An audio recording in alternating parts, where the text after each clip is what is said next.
el centro histórico de la existencia de la insurgencia ha sido la redistribución de la tierra, ¿no? Esto que nosotros acá llamamos reforma agraria integral. En Colombia hay estudios que dicen que por cada vaca hay 3 hectáreas de tierra. Ningún campesino, mucha de la población campesina no tiene media hectárea para cultivarla, pero las vacas, que son obviamente de los terratenientes, de la élite ganadera de este país, pueden llegar a tener 3 a 5 hectáreas. Esto ya te deja evaluar cómo está dividida la tierra. Entonces el centro siempre ha estado en la redistribución de la tierra, el acceso al campesinado a poder tener dónde sembrar, dónde cultivar comida. Pero han habido otras que son muy importantes, por ejemplo, discutir el modelo económico colombiano. Pero esto es un punto de inflexión. Aquí los gobiernos dicen no. Y entiendo que el gobierno de Petro, efectivamente el ELN, que es la mesa que actualmente está sentada, ha dicho tenemos que discutir el modelo. No ha habido un no tajante, pero sigue siendo un tema, vuelvo y digo, que genera demasiada dificultad de negociación.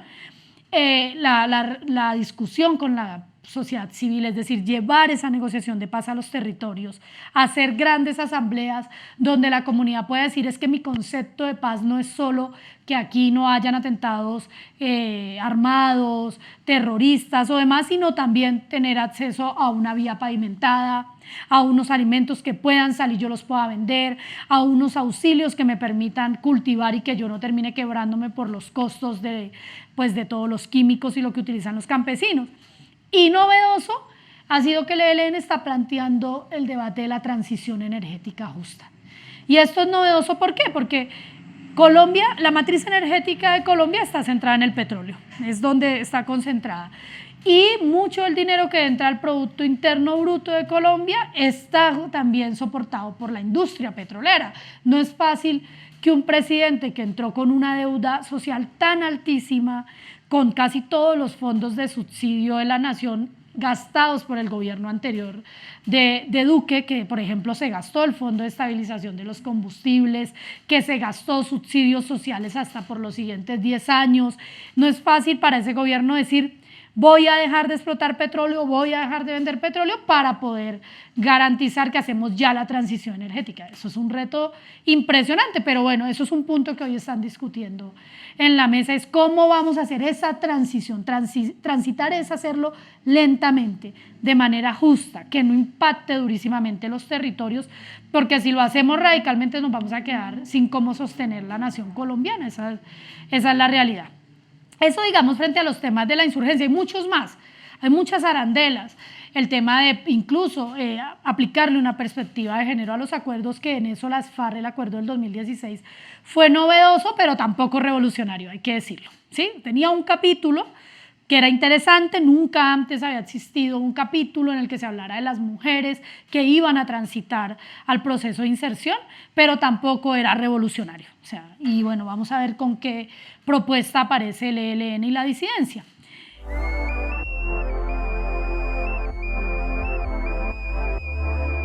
Nosotros tenemos varias condenas de la Corte Interamericana de Derechos Humanos que han demostrado el histórico vínculo entre el Estado colombiano y los grupos paramilitares. Es decir, nosotros tenemos condenas como el del Aro y la Granja en Antioquia, en el que se demostró que para poder hacer la incursión paramilitar a estas regiones, quienes abrieron, habilitaron, prestaron los camiones, es decir, había una clara articulación entre los agentes estatales, policía y ejército, y los paramilitares que hicieron la masacre, tal cual pasó en Mapiripán Meta, y vuelvo y digo, estos ya son fallos decantados judicialmente de la Corte Interamericana. Entonces, aquí tenemos un problema, y es que este era un Estado, un gobierno que mantenía un vínculo permanente con estas estructuras paramilitares. Hay un dato que es histórico y que es muy curioso, y es, aquí en Colombia, por ejemplo, en la Comisión de la Verdad se discutió si realmente el paramilitarismo surge posterior a la insurgencia, porque es lo que han dicho los gamonales de este país, los ganaderos, los terratenientes que financiaron la creación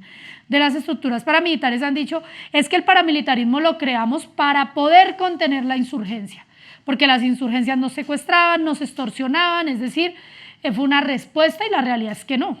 La realidad es que anterior a la creación de las insurgencias había una serie de comunicaciones entre Estados Unidos y varias naciones en las que se decía hay que contener el avance del comunismo en Latinoamérica. Y con ese discurso se empiezan a crear estas estructuras paramilitares antes de que se creara la primera insurgencia en este país. Eso está en unos documentos que desclasificó Estados Unidos que se llaman el Santa Fe 1 y 2. Entonces, pues la realidad es que tenemos una estructura paramilitar acostumbrada a vivir de la teta del Estado, es decir, de los recursos del Estado, de la financiación, el respaldo también de la justicia, hay que decirlo, la justicia ha participado en garantizar la impunidad de las acciones del paramilitarismo y hoy con este gobierno, pues imagínense la situación en que están, tienen un gobierno que no conversa con la estructura paramilitar, un gobierno que está intentando mantener la armonía con las fuerzas militares, a pesar de que muchas de esas fuerzas militares están acostumbradas a esa alianza, militares paramilitares, que seguramente muchas de esas estructuras no han soltado esa alianza en los territorios, pero tienen un gobierno con una decisión de acabar las estructuras paramilitares. ¿Qué termina sosteniendo todo esto? El narcotráfico. Cuando dejas de financiar, ¿de dónde se sostienen? Y es lo que hace que los crímenes sean atroces en los territorios por el narcotráfico, porque ese es un elemento central del conflicto colombiano. El narcotráfico es el combustible de la guerra. Aquí el narcotráfico ha servido para sostener las estructuras paramilitares, pero también las insurgencias, porque es la manera en que puede usted sostener un conflicto de tantos años. Pero bueno, en general los daños que ha creado el paramilitarismo pues son enormes. Acá hay una deuda con los territorios, con las masacres, los desaparecidos, la ejecución de personas civiles que no estaban haciendo absolutamente nada, pero que se convirtieron en números para poder decir estamos cumpliendo con la política contrainsurgente, que llevó a la JEP a decir que tenemos 6.401 ejecutados extrajudicialmente. Eso es una cifra bárbara, que aparte debe ser un subregistro porque la JEP no tiene la cobertura de lo que las víctimas dicen que puede ser incluso el doble de esa cifra. La realidad es que yo no sé el paramilitarismo que se piensa, porque vuelvo y digo, ellos ya pasaron por un proceso de justicia transicional, y en ese proceso de justicia transicional lo que dejaron claro era que no iban a decir la verdad. Hicieron señalamientos muy generalizados, en una que otra ocasión llegaron a las élites, dijeron nos financió tal político, tal empresa nos daba recursos, Ecopetrol, por ejemplo, que es la estatal petrolera, está señalada en varias declaraciones de los paramilitares de haber dado recursos económicos, pero también haber permitido que se drenara el tubo para robar gasolina, sabiendo que lo estaban haciendo para poder financiar las estructuras paramilitares. Entonces, el paramilitarismo tiene una deuda impresionante con todo el pueblo colombiano, que realmente habría que ver cómo este gobierno se está pensando que la compense, por lo menos para ponerles una pena alternativa. Porque si hablamos de las penas ordinarias en este país, el paramilitarismo estaría enfrentando 60 años, los comandantes de las estructuras podrían estar enfrentando 60 años, que es la pena máxima en Colombia, considerando el número de crímenes, el daño tan grave que crearon en los territorios y la impunidad histórica que han tenido.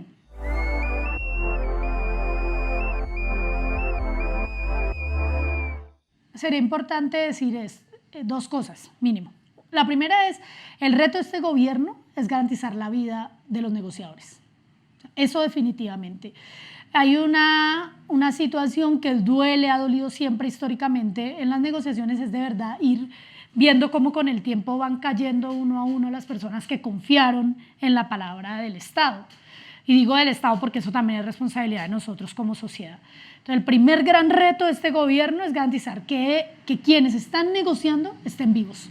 Y creo que es un gran avance esta firma reciente del cese bilateral, de no haber confrontación en los territorios, y lo que ha demostrado históricamente esa firma del cese es que se bajan las víctimas de lado y lado, pero también de la población civil, porque la población civil está en medio de esto.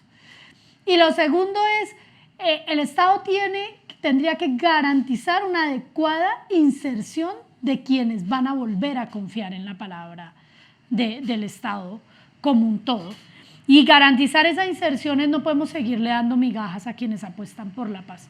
Aquí con los procesos anteriores les hemos dado unos subsidios que son paupérrimos, que demostró, por ejemplo, en el caso de las FARC, que mucha de la gente que salió decidió devolverse porque era más rentable estar en la guerra que estar concentrado en un lugar, aguantando hambre, pasando necesidades y diciendo que estoy haciendo acá, cuando realmente yo confiaba que con las armas iba a cambiar la realidad del país.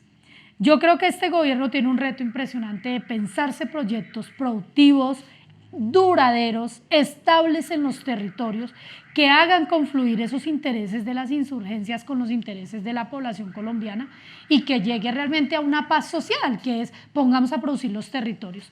Y eso se lo tiene que pensar, creo que es el gran reto de Petro. Si nos vamos a volcar a un nuevo acuerdo que sea firmar un papel con cámaras, con fotos, con comunidad internacional diciendo bravo, lo lograron nuevamente, pues esto va a ser un nuevo fracaso, un poco como es hoy el actual acuerdo que tiene a los firmantes siendo asesinados y al borde a muchos de regresarse a la guerra porque han dicho a cambio de qué firme esta vaina.